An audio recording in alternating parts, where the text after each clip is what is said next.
Carmen, it was a big day in Chicago yesterday. The Bears officially fired head coach Matt Eberflus on Friday. Honestly, to no one's surprise, they had lost 6 straight games, with the last 3 losses being one-possession games. And the nail in the coffin was that disaster ending on Thanksgiving in Detroit.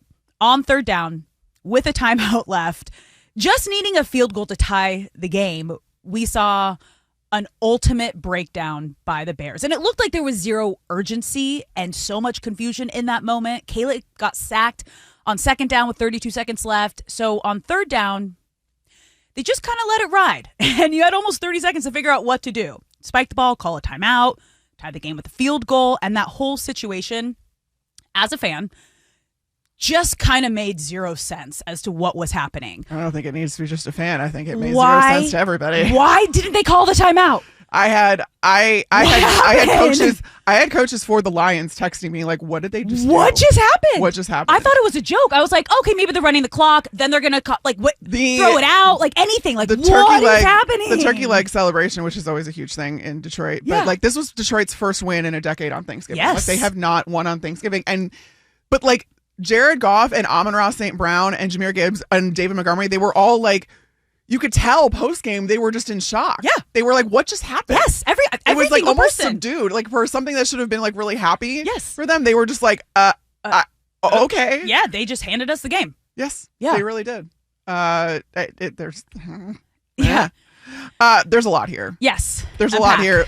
This is not something the Chicago Bears have ever done. So honestly, I was surprised because it's not as if this is like the worst thing I've ever seen, like especially as someone who grew up a Bears fan. This is bad. Don't get me wrong. I think maybe because Eberflus had been on the hot seat for so long, and this was kind of like, hey, we're going to give you one last chance with the franchise quarterback, the new franchise quarterback. This is not something that is unique. This is, yes, the Bears just did something they've never done, but this is perpetuating a cycle that has happened for almost a decade now, where you fire your head coach with a rookie quarterback that you just drafted, and then they have to start over in their second season with an entirely new coaching staff. Yeah. That has been the Bears' MO for the last 3 quarterbacks now, because it happened to Justin Fields. Yep. It happened to Mitch Trubisky before that. Yeah. So there was still an element of surprise, and I think what ended up ultimately making the decision here was that Matt Eberflus had become a liability because not even his defense was behind him. And I do think that he lost the locker room a long time before this game. Okay. And that was something that you could kind of hang your hat on if you were Eberflus, because even when the Bears won 3 games 2 seasons ago, they go up to 7 games last year. They win 7 games last year. Mm-hmm. All throughout that, the locker room was together. The defense especially was behind Flus. Yeah. Like, this was not something where people felt, or the players had given up or lost trust, despite the fact that Matt Eberflus then had to fire Luke Getsy, bring in another offensive coordinator, and then do it again. This was something where Matt Eberflus lost the locker room. Yeah. And I think it was the game against Washington, and it wasn't the Hail Mary. It was the play before. And I remember talking to people about this, and then hearing players come out about this, especially Kevin Byard, who's a veteran. He's new to the Bears this year, but he's a veteran in the league.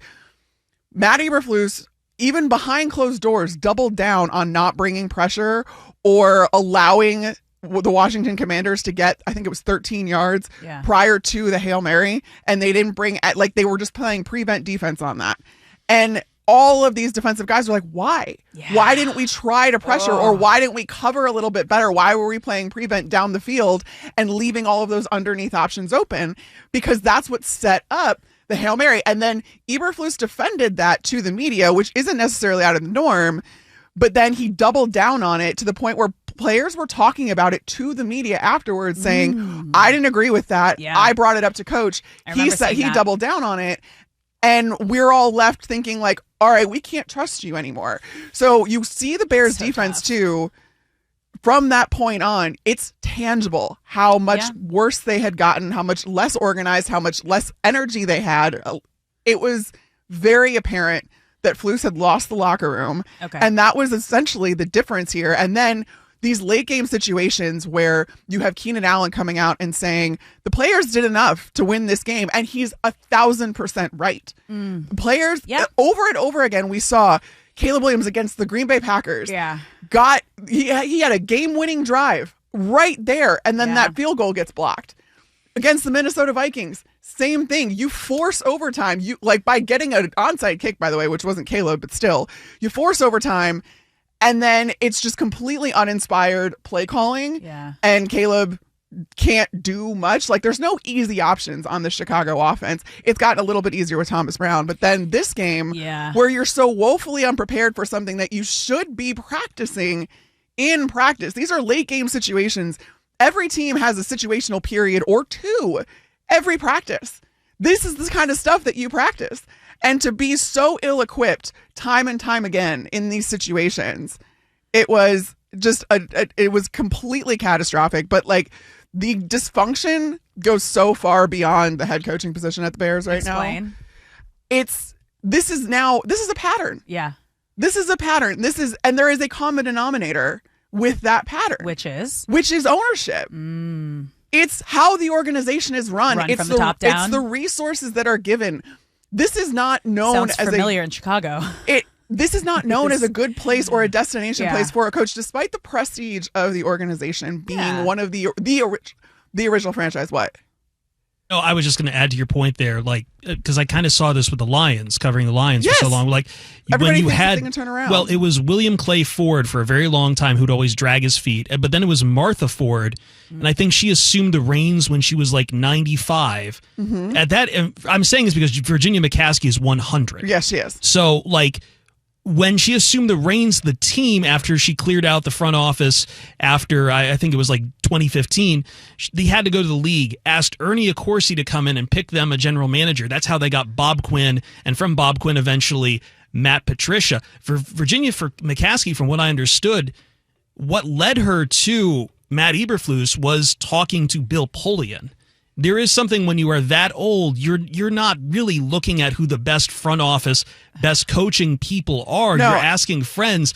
And that only really changed for the Lions when Martha Ford handed it off to her daughter, Sheila Hamp, who then took a more rigorous approach to getting a GM and coach. But the thing is, though, George McCaskey is kind of still is now the more front-facing owner for the Bears, who is Virginia's son. Because Virginia she's 100 years old. She comes to every game. It's amazing. That's crazy, it's an awesome story. And especially given, she's the founder of the league's granddaughter. She is football royalty.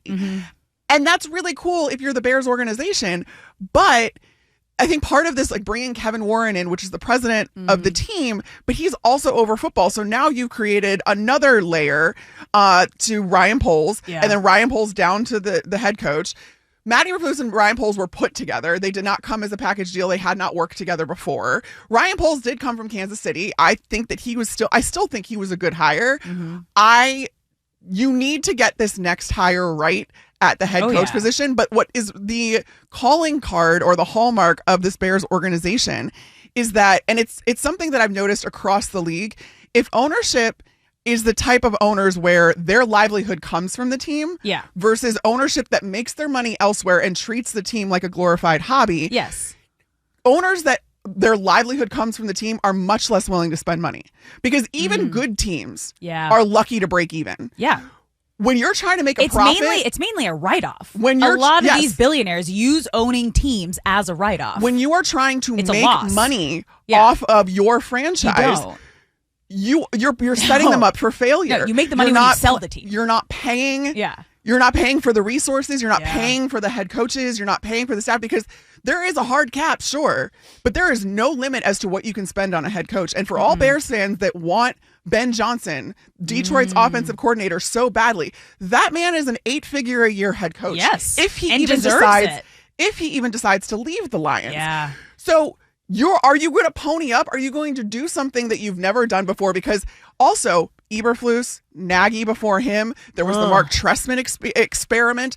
All these guys are first-time head coaches.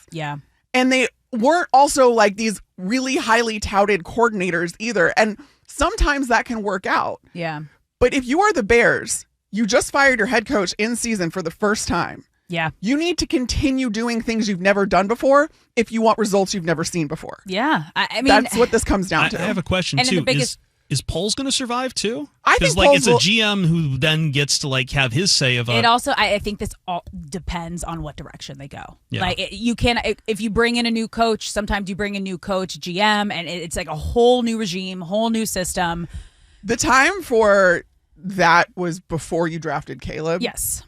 Now that I think Poles will stay, given what he was able to maneuver to get Caleb. That is the biggest part here, where you are building your entire franchise now around this guy who I do think is different than his predecessors. We talked about this last week, where I have faith in Caleb Williams to overcome all of this dysfunction. Whether or not it's to reach his full potential, I'm not sure. That is going to depend on the hire you make. But I do think Ryan Poles is safe for now. I will say we've already seen Caleb Williams, right? Because at this point, like, it almost feels like a redshirt year for him. He's going to go through a whole new system, but we've already seen improvements after Thomas Brown took over as the interim offensive coordinator, who's now the interim head coach for the Bears. Yeah, 17 days later. Yeah, absolutely insane. But like before and after Brown became the play caller, the offensive coordinator, his completion percentage has gone up from 60.5 to 64.1. His passing yards per game, 198 to 275. Passing touchdowns in 9 games before was 9 to 5 in 3 games after. He had 5 interceptions before, 0 after. Passer rating went from 81 to 99. There's a lot of positives that you see just in the 3 games of having Thomas Brown as the play caller. But then at this point, what is going to be considered a successful season for Caleb? It's the same thing that staying healthy. Just finish the season healthy. It's the same thing it's always been. I was so adamant about tempering expectations for this Bears team early on in the season, where the only thing I wanted to see this season was that Caleb Williams was getting developed to the point where you could tell he was the future. That is all I wanted out of this Bears season. And did you see that? Is he the future? I have seen that. Yeah. But I do think that there is room to continue to develop and grow. Oh, there's so much room to continue to develop. And he's going to have a whole new system next year. Maybe, which is tough. Maybe. Because you also think that there is a possibility that they hang on to Thomas Brown. Okay. And yes, his system would vary from Waldron's a little bit. But as a head coach, as the offensive coordinator? I mean, that also depends on who they bring on. No, it would have to be head coach at this point, because I don't see him then taking a step back and letting them hire a head coach and then him becoming the offensive coordinator. No. That's not how this works. No. Usually. All you need to see is what you've always needed to see this season. And that is all still on the table for the Chicago Bears.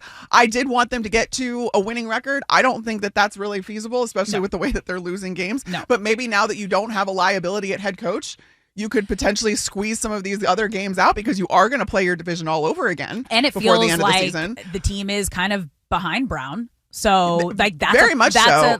Although we don't know how the defense operates quite yet, given the fact that Matt Eberflus was the defensive play caller, but his defense had lost trust in him. So now what do? Do they respond to Thomas Brown and whoever he puts in charge of defensive play calling? That's going to be very interesting. So much up in the air in Chicago.